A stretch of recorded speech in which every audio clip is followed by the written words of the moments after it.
Hello, my name's Kerry and I'm a member of the MrBruff.com writing team. Today I'm going to talk about complex sentences with subordinating conjunctions. Let's begin by revising what a complex sentence is. I'm going for a walk when the sun comes out.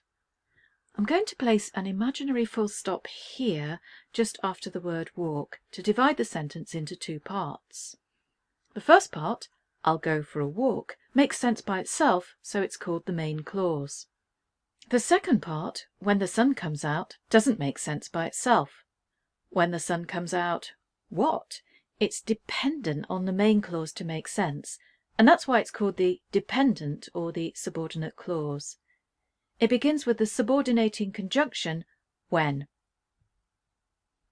Let's look at some examples of other subordinating conjunctions now. You might want to pause the video and read them. Bear in mind that these words are different to coordinating or fanboys conjunctions here and transition words or conjunctive adverbs here. I've made separate videos about them and these are in my sentences playlist. When you make a decision about which clause goes where, you can subtly manipulate your reader. When I read the first sentence, listen for the pause at the comma. Until you get home, I'll wait. The comma shows a natural pause when you're reading the sentence. Because of the pause, the main clause, I'll wait, is emphasized. There's more focus on the action of waiting.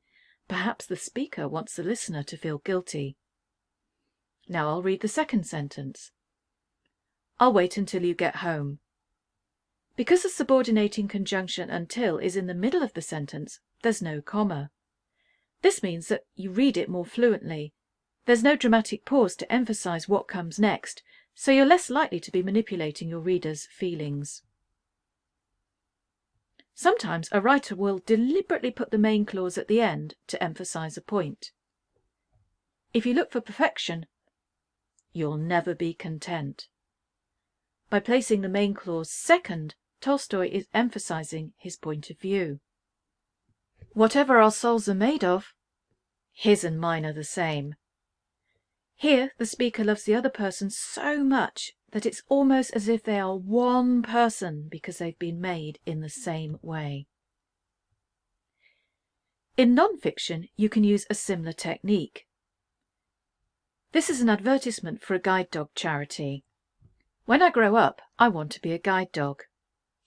I'm sure you've noticed that there should be a comma after up and a full stop at the end, and I'm assuming the punctuation's missing because the handwriting is that of a young child, or in this case, a young puppy.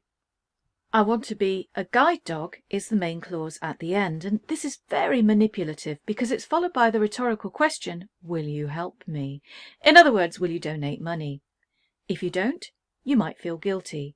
If you do, you've helped a puppy to achieve its dream of becoming a guide dog and also helped its new owner.